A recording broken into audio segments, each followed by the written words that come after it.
Olá, pessoal, sejam muito bem-vindos ao canal Ricardo Felício Oficial, agora no Rumble ou no Odissê, e dependendo do tema, também no O Farol do Brasil do YouTube. Temporada de furacões no Atlântico, dos ciclones tropicais no Atlântico 2024.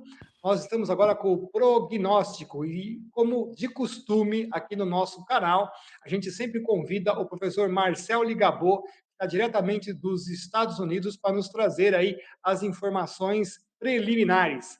É, bom, eu ia falar boa noite, professor Marcel, porque já passam das 20 horas e 30 minutos aqui no Brasil, mas para o senhor ainda está tá bem um dia maravilhoso aí, né? Bom, Boa noite a todos, boa tarde, né? Quem estiver aqui também nos Estados Unidos, né? Sim, ainda é verão aqui, né? Acabamos de passar pelo solstício de verão, então as noites são mais curtas aqui no hemisfério norte. muito bem. Bom, professor, bastante novidade aí, né? Porque a nossa essa temporada agora vai ser mais atípica e vai ser acima do que acima do normal, né? Ou seja, dentro da normal climatológica, está se prognosticada para ser mais ativa, mais intensa. É isso mesmo? É isso mesmo, lembrando que dificilmente nós temos assim uma temporada ativa no meio de um período muito calmo, né? Nós estamos num período muito ativo no Atlântico, né? Desde 2017, então aí normalmente aí dura aí as temporadas ativas de 7 até 10 anos. Então nós estamos dentro dessa janela de atividade mais acentuada aqui no Atlântico Norte, né? Então, como nós tivemos aí 2020 extremamente ativo, nós tivemos também 21, 22, 23, um pouquinho abaixo da média, mas foram anos que também tiveram bastante furacões significativos. Esse ano tem muita história para contar, porque esse ano realmente vai entrar, como a gente fala aqui nos Estados Unidos, vai entrar nos livros, né? Vai Olha entrar só. nos livros anais, né? Anuais. Né? Ah, muito bem. Bom, professor, então nós vamos entrar aí com os prognósticos, né? Tem esse primeiro slide aqui que o senhor trouxe para nós. Na verdade, de vez. Geralmente a gente coloca a tabela sempre, né, de prognóstico da Colorado State University, que é o número 11 aí, né? Na verdade, isso é o compilado de um amigo nosso, Tony Bright, né? Ele é a pessoa que mais passou por furacões na história dos Estados Unidos, tá? Então, assim, é super conhecido aqui na região. É um cara sempre atuante. Ele faz por conta própria, ele não trabalha para nenhum instituto, nada, é por conta própria mesmo. E o Tony ele fez esse levantamento dos principais institutos de pesquisa, institutos universitários, é, privados, né? Que fazem os prognósticos dos furacões na temporada, né? Então ele fez esse levantamento e viu que, na verdade, todos os institutos jogam com uma temporada bem acima da média, bem acima do esperado. Que é a normal climatológica dos últimos 30 anos, nós estamos falando de 14 sistemas nomeados por ano, seria esse primeiro número da esquerda, tá? Aí depois o número de furacões que fica em torno de 7, e depois de furacões de alta intensidade que fica em torno de 3. Então perceba que muitos institutos estão colocando quase o dobro do que é o normal para o ano, né? Aqui, né, o professor está E falando assim, o primeiro número, então, aqui seria os sistemas que recebem nome, né? As nome, tempestades que recebem isso. nome.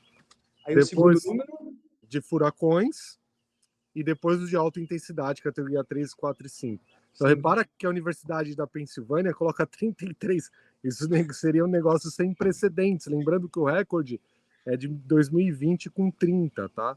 Então bateria o recorde, né, a da Pensilvânia. Mas o mais assertivo, que nós sempre falamos aqui do professor Klotzbach, é do CSU, né? Que é da Colorado State University, tá? Que começou desde 84 a fazer esses prognósticos com o saudoso professor William Gray, e eles estão colocando 23 sistemas nomeados, 11 furacões e 5 de alta intensidade, né? Então, Perfeito. chama a atenção que vários institutos com bastante renome, tá? Inclusive com a própria NOAA, colocando 21, 10 em torno de 5 furacões de alta intensidade, né? Lá em 15º, a NOAA, né? Nossa, é interessante, Isso. hein? E o Instituto de Meteorologia da Grã-Bretanha, né, britânico, também com 22, 12 e 4, tá? Então, assim, o que chama a atenção, na verdade, é que todos chamam por uma temporada bem ativa, né? Isso que é o importante de eu ter trazido essa tabela para vocês, tá? Porque não é assim, não é só um instituto que prevê, talvez vai ser uma temporada um pouco mais ativa, o outro coloca um pouco mais abaixo, não. Todos, sem exceção, estão colocando bem acima da média, tá? Entendi. Nossa, é bem bacana isso. Vamos então passar para o 2 aqui, professor? Sim, por favor. E olha isso daqui. Eita, vou até dar um zoom aqui para o pessoal vir enxergar ele inteiro. Um dos motivos de eu ter colocado isso daí é porque um dos controladores da quantidade de furacões e da qualidade das tempestades, ou seja, de quanto elas conseguem se desenvolver, é justamente como é que está a temperatura dos oceanos, né, onde elas se desenvolvem, porque você tem que ter um calor, né, no superficial dos oceanos acima de 26 graus a temperatura, e também no Laninha tem que estar bem ativo, né, o Laninha. Se bem que, deixando de ser El Ninho, podendo ser um ano neutro, também você tem a ocorrência de bastante furacões. Então, nesse mapa mostra ambos, né? Mostra aí, o professor está apontando o Laninha, já entrando, tá, oficialmente, tá? Não é um Laninha muito intenso, mas é Laninha. E na Atlântico Norte você tem literalmente essa concentração de calor nos trópicos e no Atlântico Norte ali, né, onde o professor está circulando, tá? E o interessante é que geralmente as temperaturas têm que estar bem elevadas na faixa tropical e também saindo da costa ali ibérica. Então, justamente aí dos Açores, né, entre os Açores e as Bermudas. Então, porque toda essa corrente marítima vai ser jogada para a faixa tropical do planeta, né? Então, se você vê essa área que o professor está mostrando com temperaturas acima do normal, geralmente estão atreladas à ocorrência maior de furacões, tá? Essas anomalias mais baixas aqui, inclusive com esses afloramentos, essa parte aqui, também pode prejudicar um pouco o prognóstico? O que o senhor acha? Isso diminuiu nos últimos 7 dias, tá? A Ah, tendência é olha, que volte um pouco mais ao calor, tá? Foi momentâneo isso daí, tá? Eu acredito que volte as temperaturas, mas nós estamos falando aí de temperaturas para a época de junho típicas de setembro, onde é o pico da temporada de furacão. Então, hoje, se você tirasse a data dessa imagem, podia ser normalmente a temperatura durante setembro, que é onde as temperaturas aqui no Atlântico Norte estão mais altas do oceano aqui no Atlântico Norte. Né? Então, se você tirasse a data ali de cima, você tranquilamente poderia falar que era o mês de agosto ou setembro. Nós estamos em junho. Né? Então você tem um atraso. Eu sei que o máximo de insolação, comecei o vídeo falando sobre isso, do solstício de verão, então o máximo de insolação está próximo ao Trópico de Câncer agora, mas você tem o que a gente chama aqui de delay, né? Você tem um aham. atraso aí, até você ter esse o Aquecimento da casalamento zona fótica, né, toda, do oceano, né? e exatamente. Então você tem o máximo de insolação, então isso tem um atraso de 2 meses. À medida que o máximo de insolação vai indo para o Equador, é aí quando o Atlântico Norte está mais quente, né? Então, mais ou menos próximo ao equinócio, um pouco antes do equinócio de outono aqui no hemisfério norte. Então, ou seja, as temperaturas estão agora o que é esperado normalmente para agosto, setembro, quando estão mais quentes. Então, aquela anomalia negativa, mesmo tendo ela, o resto é energia suficiente para gerar grandes tempestades. Interessante. A gente sempre fala, né, o Sol quando ele já vai indo lá para o equinócio, ele fala assim: deixei a bombinha para vocês aí, né, e foi embora. No caso, a Exato, bomba já está programada, né, professor? A bomba já está ex programada. exatamente, exatamente. Vamos passar para o próximo slide. E é Aqui. lógico que se você comparar os anos de Laninha e El Ninho, fica evidente, né? Não precisamos falar números, né? Tem números ali do lado, mas só de bater o olho fica evidente que quando você tem ocorrência de Laninha, você tem maior ocorrência de furacões no Atlântico, tá? Isso é casos, como a gente fala, casos sabido, né? Isso, isso o professor William Gray mapeou bem nos anos 70 isso daí, tá? Então é bem conhecido isso daí, tá? Lógico, tem outros fatores que vão indicar uma temporada mais ativa ou não, tá? Mas esse fator chama muita atenção, porque, claro, você tem El Ninho, você tem menos ocorrência no Atlântico de furacões. Obviamente, você tem mais ocorrência no Pacífico, né? Principalmente no Pacífico Leste, né? Daqui que margeia a costa da Califórnia, do México, né? Quando você tem anos de El Niño, normalmente ali, aquela região, você tem maior ocorrência de ciclones tropicais, de furacões, em detrimento do Atlântico. tá? Porque existe uma coisa na natureza, a atmosfera, ela, porque a gente sempre olha o mapa de cima, mas a atmosfera tem uma profundidade ali. Então, quando você tem uma ascendência de ar muito grande numa região, esse ar ele vai descer numa região vizinha, tá? Então, geralmente, isso ajuda a diminuir os furacões em outra região. Então, se você tem muita ascendência de ar na costa do Pacífico, você tem muito ar descendente ali já no Caribe, tá? É o que às vezes a gente chama também de cisalhamento de ventos, tá? Então, por isso que El Ninho, você tem em altitude muito cisalhamento de ventos que rompe as tempestades no Atlântico, né? Então aí é um caso que nós observamos os fenômenos da natureza e procuramos entender como que esse mecanismo ocorre, tá? Então para a gente é bem notório, tá aparecendo laninha, você tem chance maior de ter furacões, tá? É um dos ingredientes para ter mais furacões no Atlântico, né? Em detrimento do Pacífico que vai ter menos.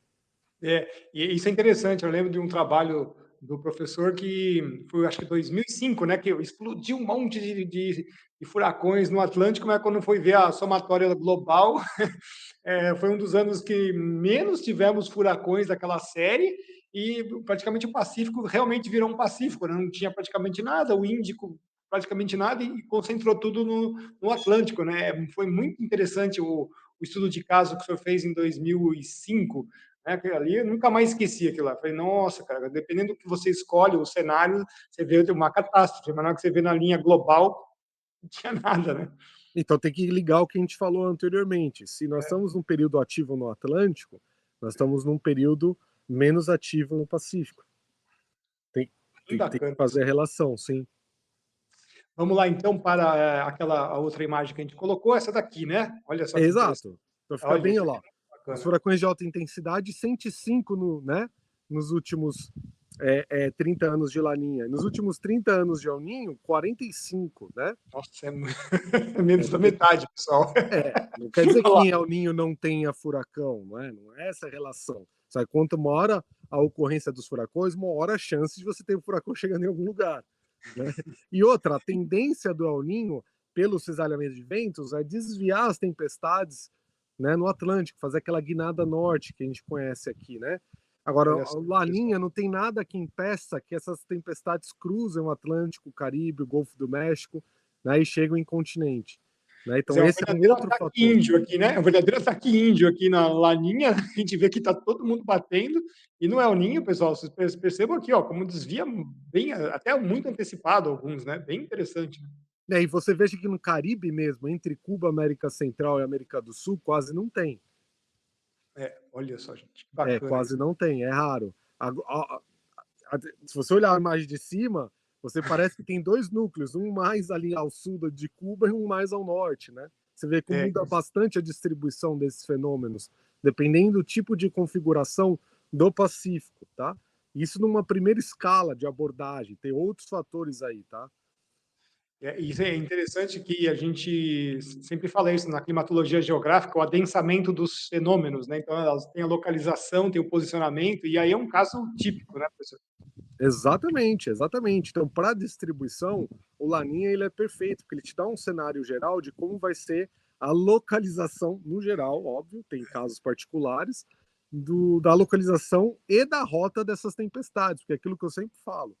É, às vezes você tem um ano que é ativo, mas se a rota das tempestades façam que elas desviem do continente, às vezes não tem nem como você saber que foi uma temporada ativa. É óbvio que hoje nós temos a rede de satélites que a gente consegue monitorar.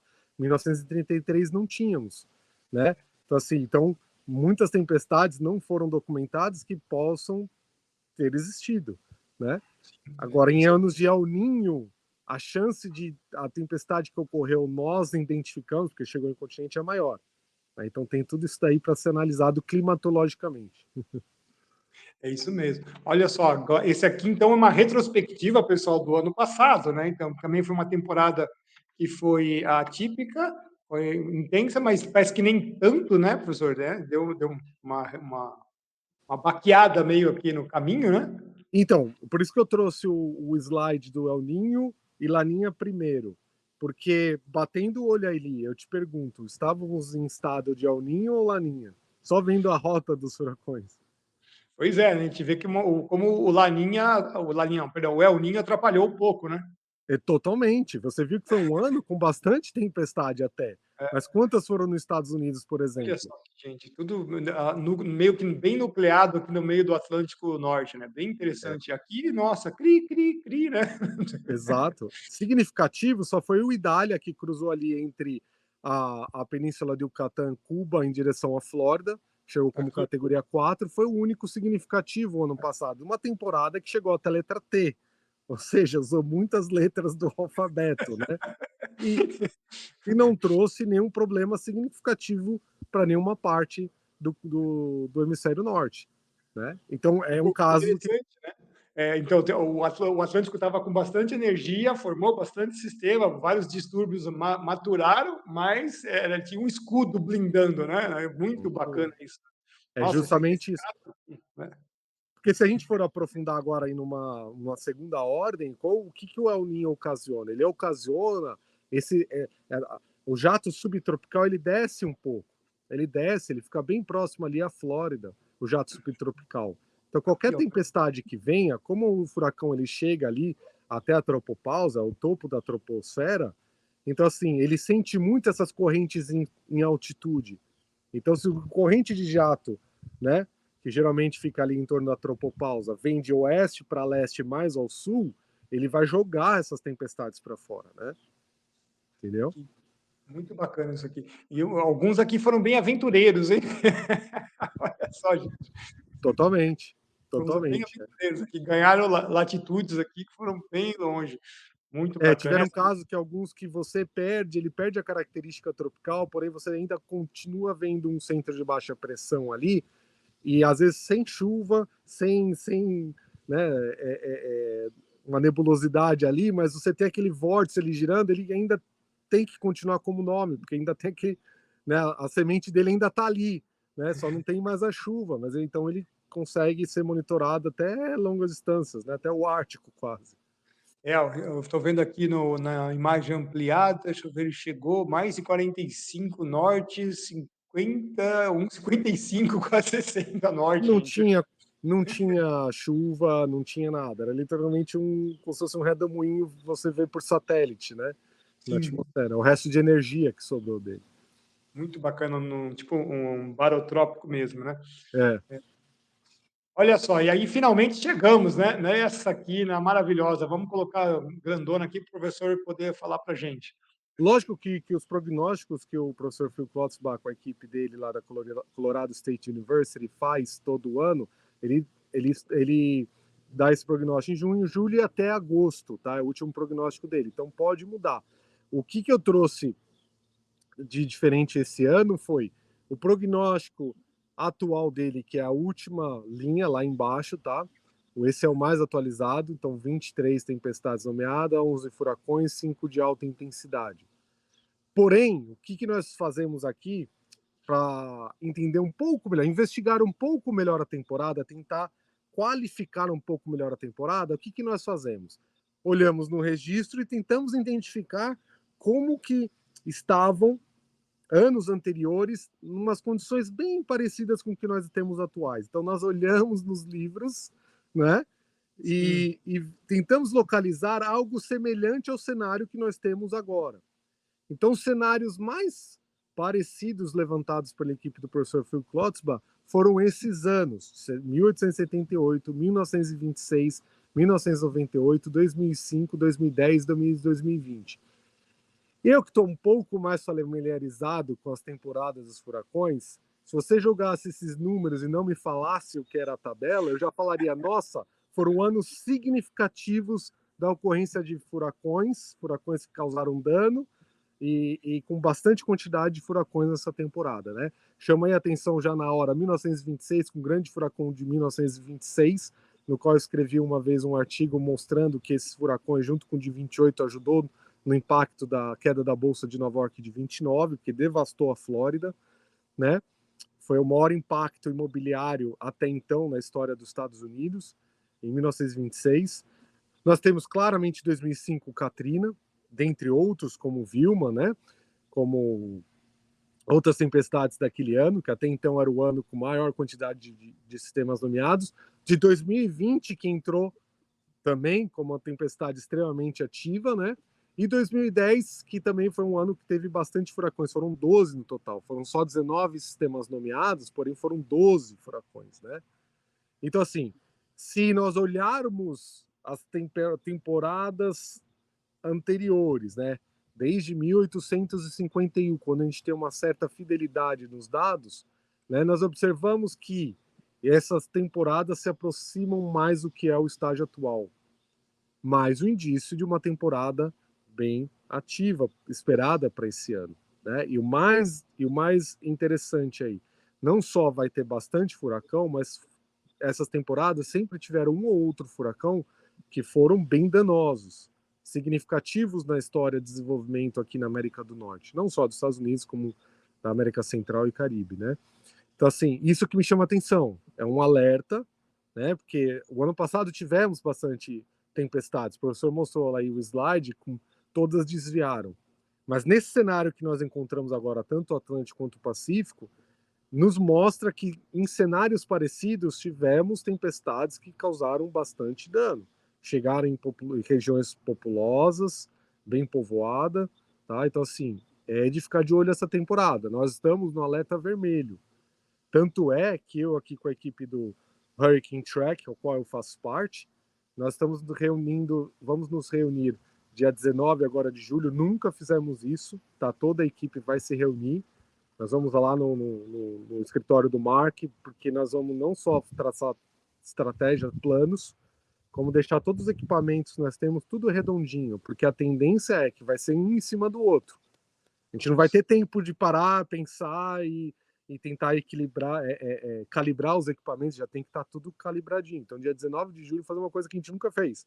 Todo mundo se encontrar. Vai ter gente vindo de Denver, no Colorado, vai ter gente vindo da Orlando, na Flórida, lá para Carolina do Norte, onde a gente vai se reunir, né, para estarmos prontos para essa temporada, tá? Que vai ser bem ativa. É. Tem uma curiosidade, professor, olha só que interessante, o 98 foi o El Ninho do século, né, do século 20, né? E meio que responde àquela regra, né? Porque ele é quase metade das outras, né? Aqui, Laninha, né? Então tem 30, 23, e ele está pela metade, né? E mesmo assim ele foi colocado aqui, né? Sim, pela Sendo um quantidade. ano de El Ninho, né? Que seria exatamente aquela coisa que blinda os Estados Unidos de ter um ataque de ciclones tão intenso. Mas mesmo assim ele entrou aqui nessa relação, né? Sim, ele entrou, até porque uma coisa que hoje em dia está em voga, que a gente usa cada vez mais aqui nos Estados Unidos, que é aquele penúltimo número, penúltima coluna, que é o ACE, O Ace, que né? é Accumulated Cyclonic Energy, energia ciclônica acumulada. Então a gente faz uma, um parâmetro de quanto tempo a tempestade durou, qual era a intensidade, né? Para a gente saber a qualidade da temporada, a qualidade daquele furacão. Pois bem, se é um categoria 3 que ficou vagando pelo Atlântico 10 dias, ele desprendeu uma quantidade enorme de energia. Então, o número ACE dele sobe. Então, no cômputo da temporada, aquele ano foi 180, extremamente ativo. Tá? Extremamente alto. A média aí, se eu não me engano, é em torno de 120, se eu não me engano. Então, repara, outro fator que chama atenção, olha qual é o prognosticado do professor Phil Klotz esse ano, 210. Foi o mais alto já prognosticado deles desde 1984. O número ACE mais alto já prognosticado. Prognosticado. E é interessante, né? Inclusive, como a gente sempre fala, que às vezes dá uma fugida de regra, né? Então, você sabe que é um ano de El Ninho, você sabe que vai ter menos ciclones tropicais, mas aquela coisa, aquela máxima que o senhor fala, né? Basta um, né? Então, Basta basta um um. para fazer um estrago todo. Aqui no caso foram três de alta intensidade, que duraram muito tempo, provavelmente, porque o ACE deles foi lá para cima, né? Aí, Eu estou deixa eu ver, tentando lembrar o que teve em 2022, agora fugiu o nome, que só ele somou 70 pontos de ace, que ele E chegou a foi ser no final categoria da 5. temporada, não foi? Um cara do Era final uma da temporada? letra, era uma letra T. Então, eu Isso eu lembro. lembro.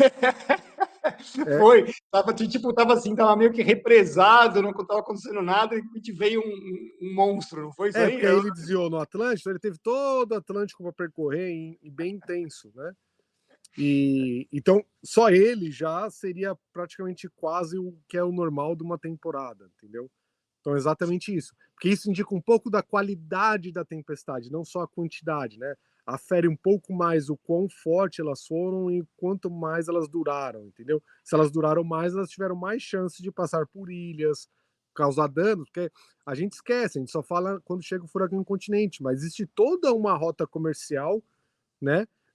Uhum. É a maior rota comercial do mundo, né? No Atlântico, tá? Então, assim, não só de comércio, troca de produtos industrializados, mas também turismo também. Né? Lembra que nós fizemos a entrevista aqui no canal, no meu canal, com o professor Craig Setzer, né? Sim. Agora ele é o meteorologista-chefe da Caribbean, aquele cruzeiro marítimo. Ah, Então ele sim. faz os prognósticos para aquela linha de cruzeiros marítimos, né? Então, assim, então, quanto mais furacão tem, quanto mais eles durarem no Atlântico, pior para os cruzeiros marítimos, obviamente. Maior a chance deles cruzarem algum tipo. Então a gente esquece às vezes, né?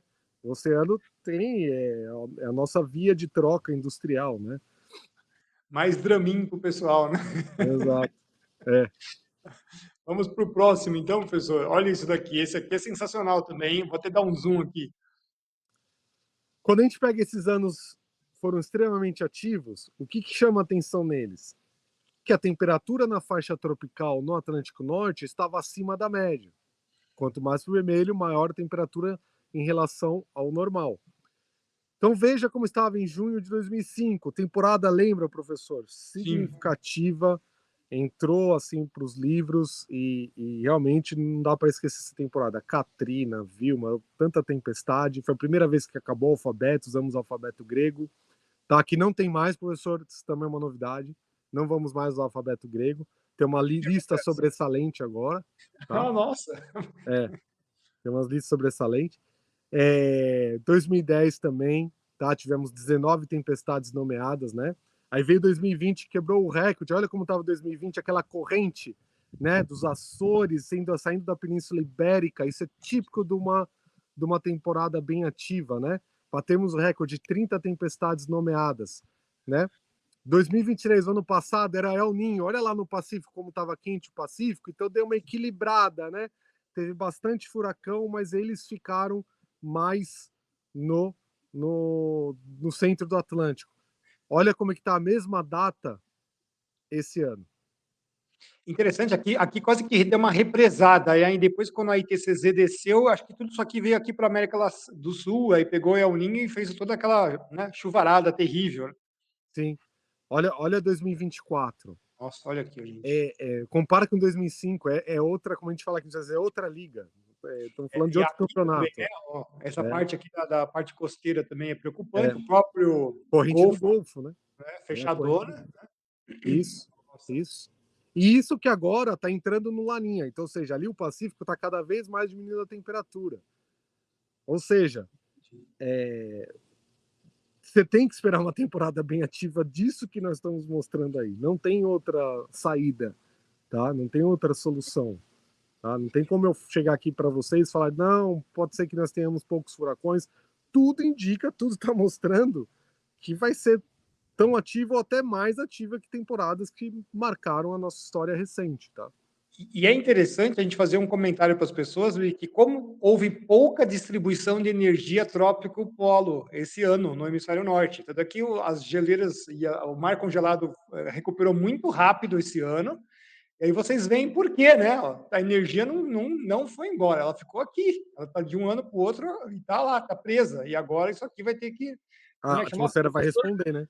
Como é que chamava o professor que falava assim? Eu não me preocupo se vai ter muitos ciclones, o problema, eu me preocupo se sobrar energia, né? Como é que é o nome dele, que é o aposentado? É, Que foi? Neil Frank foi diretor do Centro Nacional de Furacões por 20 ou 30 anos. É Dos anos bem o que ele falou, 50 hein? aos anos 80, se eu não me engano.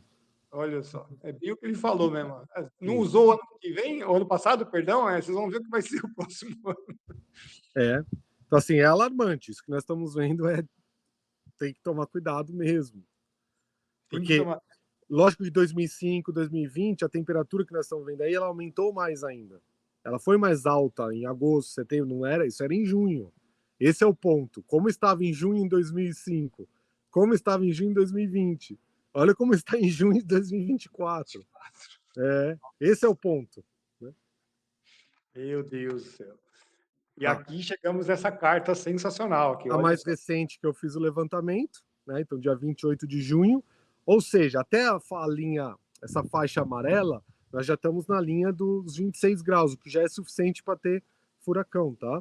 Então, assim, Sim, nós já estamos no mesmo condições que geralmente nós encontramos em agosto e setembro. A partir de agora, nós já podemos ter furacão, entendeu? Mesmo que a temporada tenha iniciado de 1º de junho, né? 95% das tempestades ocorrem a partir do dia 20 de agosto, né? olha É de só. dia 20 de agosto a dia 20 de outubro. 95% delas ocorrem ali, né? Só que nós já estamos com temperaturas típicas de agosto e setembro, né? Olha só, gente. Olha isso aqui. Que doideira. Aqui vai dar um contraste forte, hein? Olha só, 10 graus quase de contraste no mar. Exato. Aqui vai dar vai formar um corredor, hein? Quem escapar por essa parte aqui vai formar um corredor direto aqui, não? Vai Olha, ser.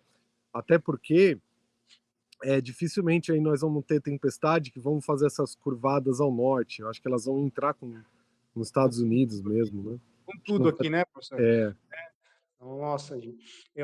Nossa, deixa eu ver aqui, tem aqui 29, 30, tem uns 30 já aqui dentro. Quer dizer, qualquer distúrbio aqui, ele é candidato, né? esse é o ponto. Esse é o ponto. Não tem onde escapar. Formou uma vorticidade ali, já tem que ficar de olho, que aí é laninha, então vai ter pouco cisalhamento. Não é que é constantemente pouco cisalhamento, tem períodos que você tem um cisalhamento maior, mesmo com laninha, né? Mas a janela de pouco cisalhamento vai ser maior. Então, assim, qualquer coisa que surja aí, você já tem que ficar de olho, certo? Nossa, tem algum, bom, tem algum prognóstico que está mostrando se a troposfera já está mais úmida ou ela está mais seca? Porque a gente sabe que esse é um fator, né? Se ela estiver mais seca, ela tende a fazer os sistemas maturarem mais depressa. O pessoal fez algum tipo de análise assim de altitude, de radiosondagem, alguma coisa assim, professor? Faz mais quando tem um furacão. Aí você Ah, faz a mais perto. radiosondagem para saber como é que está o ambiente em qual ela vai interagir. O furacão vai, por exemplo, agora, tem a aeronave que está indo lá soltar a sonda na segunda tempestade nomeada nesse ano, que é Beryl, que acabou de ser, há horas atrás, acabou de ser já o primeiro furacão da temporada, furacão Ah, Beryl. Então, agora as aeronaves já estão indo lá soltando sondas nela e no seu entorno para entender melhor, né? Para alimentar os modelos melhores. Né? Você tem uma relação de melhoria na resposta dos modelos de 10 a 20% quando tem as sondagens dessa aeronave. Né? Por mais que elas sejam pontuais, elas dão um perfil melhor da atmosfera, porque o pessoal ali naquele mapa ali, parece tudo pequeno, não tem nada de pequeno naquela área ali, nós estamos falando do Oceano Atlântico. Então, assim, pouco se tem da estrutura vertical ali na troposfera, você não tem análise ali. Então, para você alimentar os modelos, aí tem pouco dado. Então, quando as aeronaves vão, você tem dados mais significativos. Lógico que você tem uma parametrização dos dados ali, né? Você tem que cobrir uma área muito grande, mas você alimenta muito melhor os modelos. Então, por isso que eles estão indo lá agora, soltando lá as sondas, para entender melhor como é que está isso daí, né? sim. Olha, uma coisa eu posso te falar, nessas temperaturas aí altas, você tem pouco vento, os alísios estão mais fracos, né?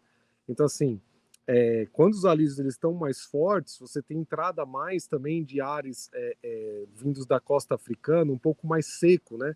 Principalmente do Saara, né? Então, nós temos esse ar ali seco agora cruzando, tá? Porque essa é a época, né, que nós chamamos, né, essa poeira que vem do deserto do Saara, que justamente inibe os meses de junho e julho de terem furacões.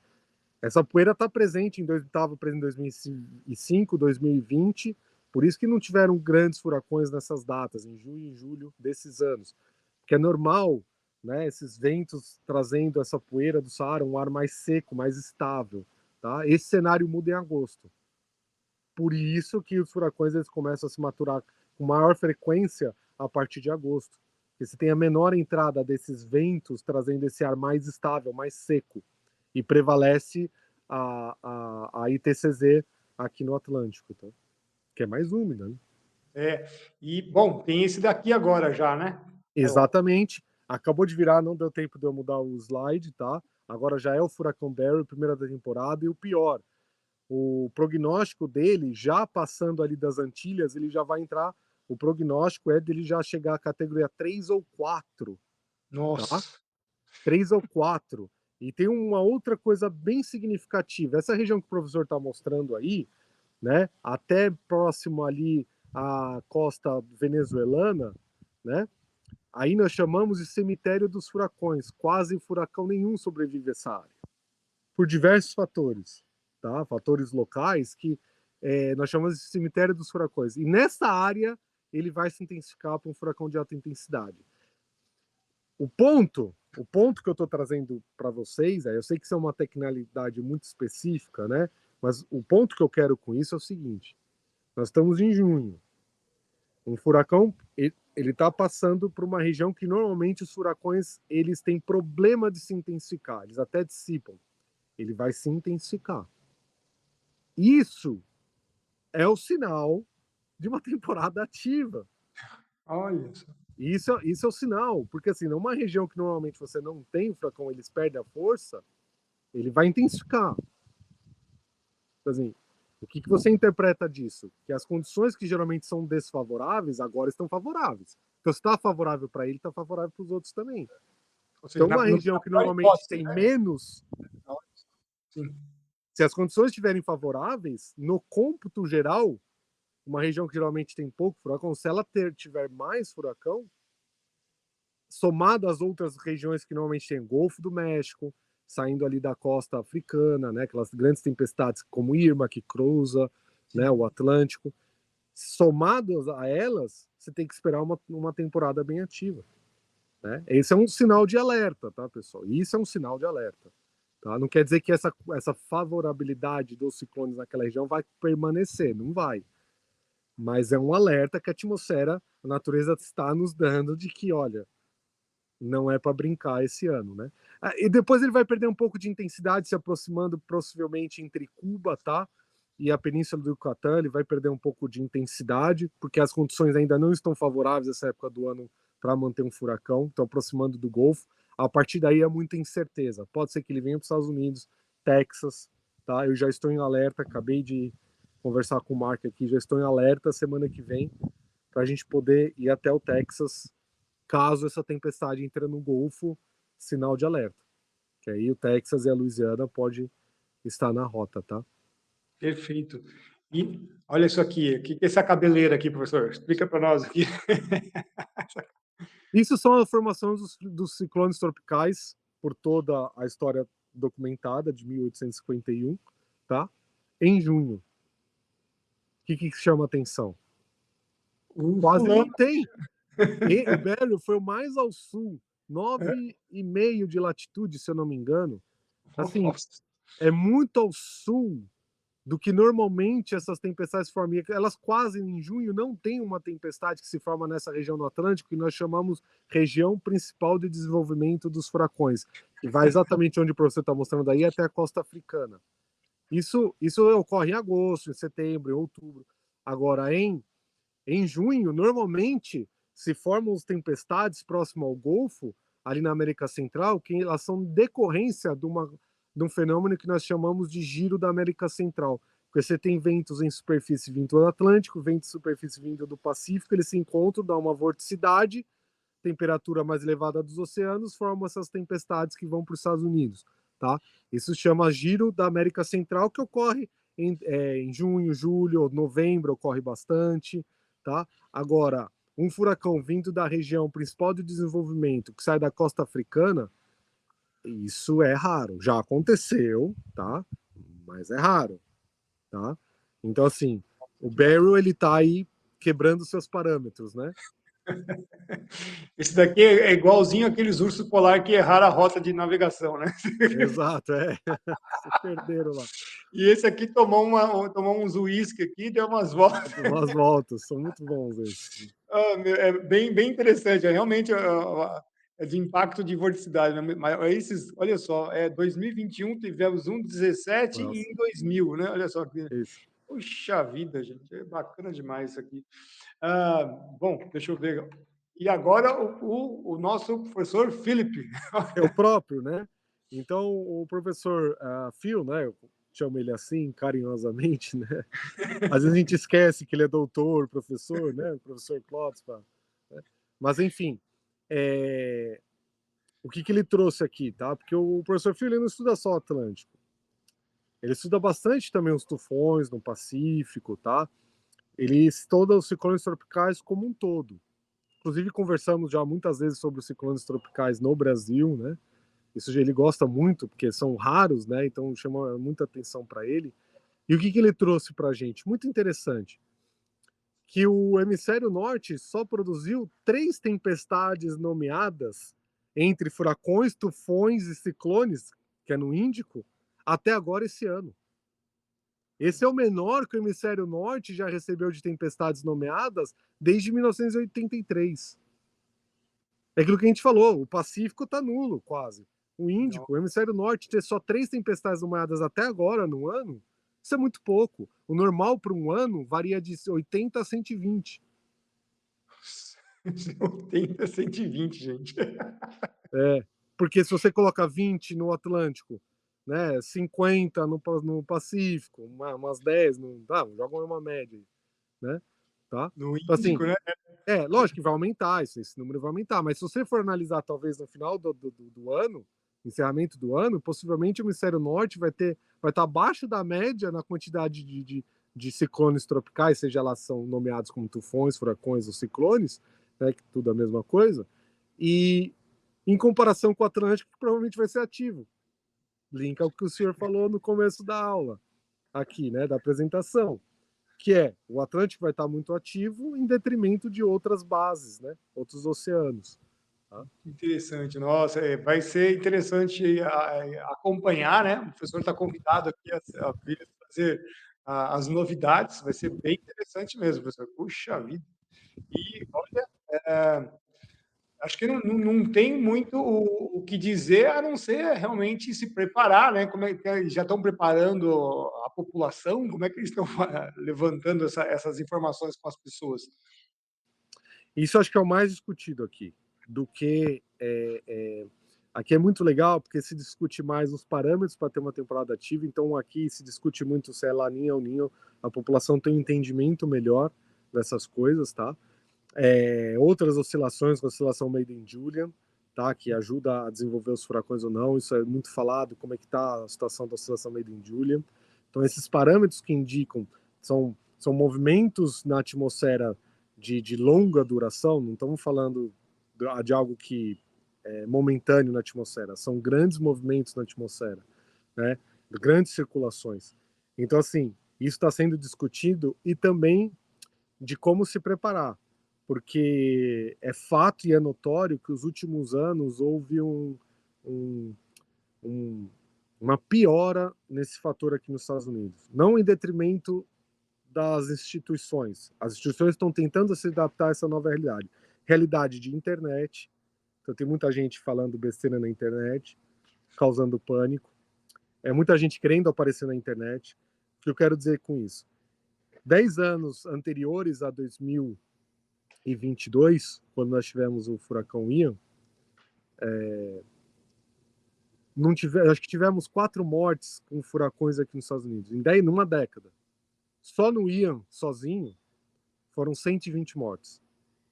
Então isso é te chamar a atenção. Por quê? As autoridades não estão fazendo trabalho, não tem nada a ver com a autoridade. Tem a ver com pessoas que querem aparecer na televisão, na mídia hoje, fazendo vídeos, gravando no meio da tempestade, achando que você pode ficar lá no categoria 4 e lá tirar foto. As pessoas morreram fazendo isso. Pessoas mais atreladas ao seu bem físico, né? Então uma classe média que surgiu né? Principalmente muitos estrangeiros que vêm para cá e conseguem realizar o sonho são muito atrelados a esse bem físico. Então tentam, não sai de casa, tentam preservar ao máximo o patrimônio, tá? E problema com seguro, o problema é que o seguro é grande. Muitas empresas de seguro faliram com o Ian. As Nossa. seguradoras aqui estão falindo porque assim os preços estão cada vez mais altos. O próprio Markin, na Carolina do Norte, ele mora em Wilmington, que é no litoral. Ele paga, na casa dele, ele paga $3.000 ao ano de seguro da casa dele, entendeu? Isso só tende a aumentar, tá? Então, assim, há uma preocupação muito grande a isso, ao preço do seguro que está aumentando abusivamente. As pessoas que não respeitam os alertas das autoridades tentam aparecer fazendo vídeo. Aquilo que eu falo, quando a gente vai testar nossos equipamentos lá nos tornados e nos granizos, né? Um outro fator legal que eu posso trazer para o senhor aqui nós estamos começando a estudar os granizos, tivemos resultado, pegamos chuva de granizo, tamanho de bola de beisebol, é bem legal. Então, assim, Grande. Saraiva já. e Saraiva. que o ano passado foram só com perda de granizo aqui nos Estados Unidos, foram $60 bilhões só com granizo. Então, assim, muita gente querendo aparecer na mídia. Então, quando a gente vai caçar tornado ou os granizos, é muito perigoso. Porque hoje é muita gente querendo caçar tornado, querendo fazer essas coisas, amadores, pessoa que quer vender um Instagram, vender um TikTok, entendeu? Aparecer e vai desesperadamente fazer. Então, a mesma coisa com os furacões. Então, acho que esse é o alerta maior. Então, as autoridades estão tentando alertar melhor. O Centro Nacional de Furacões colocou todos os seus avisos agora em espanhol também, automaticamente, lança em inglês também, está em espanhol, para ser uma melhor comunicação. E todos da comunidade tentamos alertar para esse, olha, siga quem você confia, não siga em sensacionalismo, vá no oficial Centro Nacional de Furacões, porque não é falta de conhecimento de como lidar nessas situações extremas, não é falta de conhecimento onde vai passar o furacão, ou seja, da parte científica, eu não vejo nenhum problema aqui. Eu vejo mais na parte social mesmo, problema recente, tá? Com essa questão da introdução da internet, muita gente querendo dar like, aí fala besteira, entra em pânico, gera o pânico na população. Tá? Nossa. Lembrando que 80% das perdas de vida também são atreladas a ataque cardíaco, pela ansiedade gerada, o estresse na passagem desses sistemas. Tá? Então, nós estamos numa sociedade cada vez mais onde o medo, cada vez mais onde o pânico, né, ou caos é introduzido por pessoas comuns. Se antes ficavam só em estados, em governantes, né, ou hoje são pessoas comuns que trazem esse pânico para a população. E a população fica perdida. Quem seguir? Quem seguir? O que eu faço? Então, minha importância aqui para a comunidade brasileira é justamente acalmar. Tem o grupo de WhatsApp, tem as minhas mídias sociais aqui, tudo sobre furacões. Tá? Então, se o professor me der licença, quem quiser saber melhor, confiabilidade melhor de dados, de como se comportar, para onde vai a tempestade, segue lá minhas mídias que eu vou orientar bem, somente num ano como esse, que tudo indica que teremos uma temporada bem ativa. Tá? Então, assim, porque justamente o nosso objetivo, meu, do Mark, de todos nós, inclusive o Tony, que começou o primeiro slide do Tony, é sempre documentar, levantar dados e mostrar para a população não só como reagir nas tempestades, mas também entender melhor as tempestades, como elas se comportam. Porque uma coisa é a gente falar de dados, de velocidade do vento, o nível do mar vai subir tanto, outra coisa é você visualmente ver isso daí, o que representa isso daí.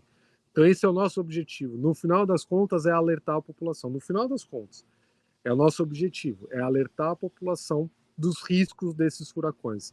Então para a gente é contraproducente aquelas pessoas, muitos nós conhecemos, que entram na internet e causam pânico, tá, sobre uma tempestade. Onde você não tem que ter pânico, você tem que confiar na ciência, você tem que confiar nas autoridades que estão alertando, tá? E que elas vão, pelo menos, te indicar o caminho mais fácil para sair dessas situações extremas, tá? E mantendo a calma. Lembrando, né, que o próprio Mark, para atacar aí os granidos e as saraivas, preparou o carro dele, né? O senhor estava comentando, né? Falou com uma estrutura, não é brincadeira. E quanto o pessoal fazer agora foto dentro desses, próximo dos fenômenos, é a mesma coisa que você estar num lugar que tem lá um tubarão no aquário e chegar do lado e querer tirar foto do lado do tubarão, né? Não muda absolutamente nada, pessoal. É exatamente isso que o professor está falando.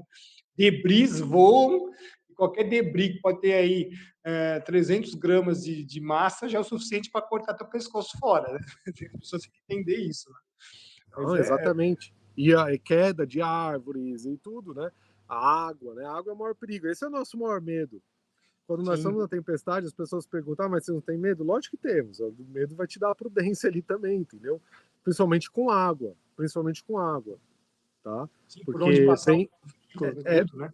vento a gente consegue ter uma melhor resiliência, digamos assim, aos ventos. Agora, o mar, a força da água do mar, quando tem os furacões, é muito forte. Então, para nós também, aí você vê gente querendo aparecer e indo filmar no categoria 4 o mar. Não faz isso, entendeu? Meu Muita gente Deus. perdeu a vida fazendo isso, tentando Nossa, filmar a força do mar, entendeu? Então, esse é o problema. esse é o problema. Puxa, professor, eu agradeço muito aqui a sua participação, né? Eu sei que o senhor está super atarefado aí com, com os seus trabalhos, mas eu gostaria que o senhor fizesse as suas considerações, então, finais. Agradeço mais uma vez aqui a presença, lembrando que o link do canal do professor Marcelo Ligabol, Tudo sobre Furacões, estará aqui na descrição do nosso vídeo. Professor, microfones aí são seus.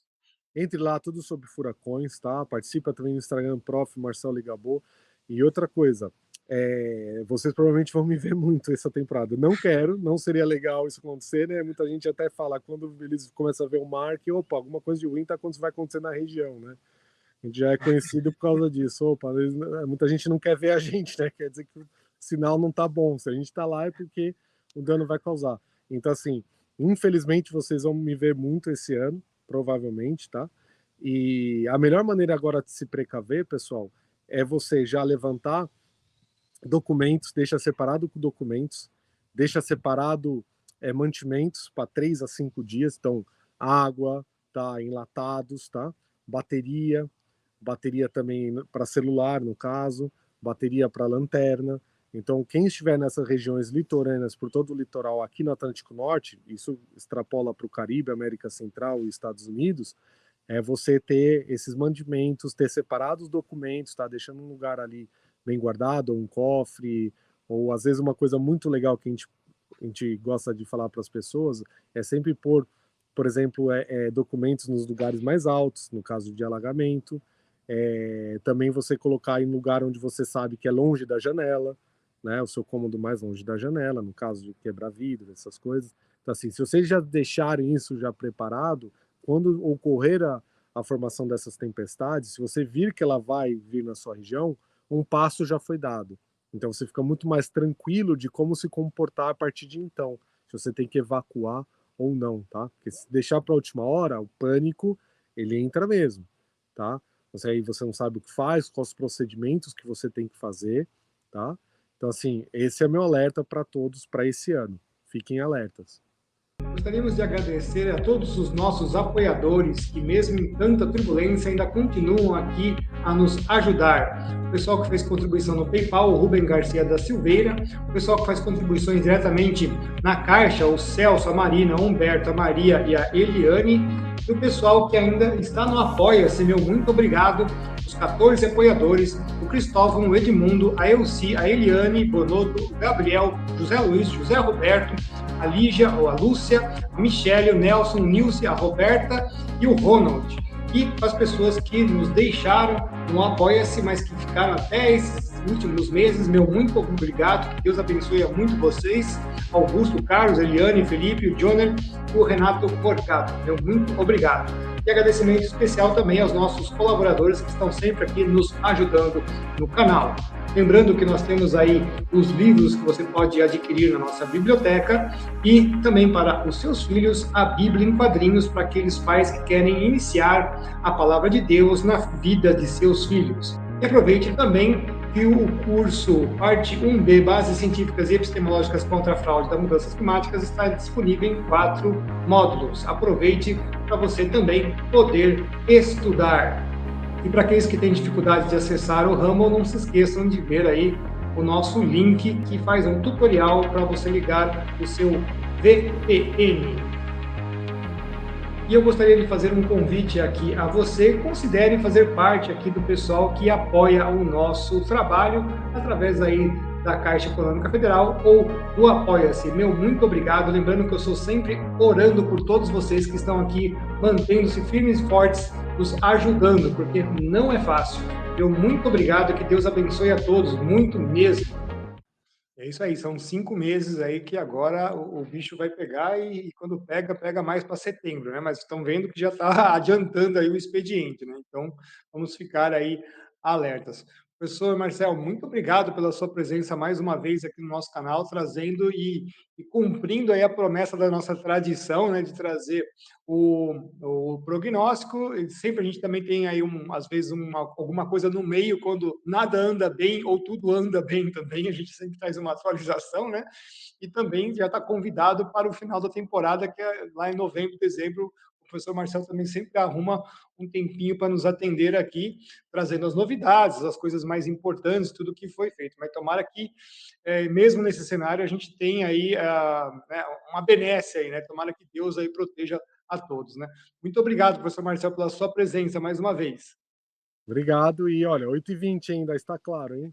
É isso que eu estava vendo. Daqui a pouco nós estamos aqui já com madrugada e o sol dele não vai embora, gente. Olha isso aí, né? Estou aqui em Maryland, em Maryland.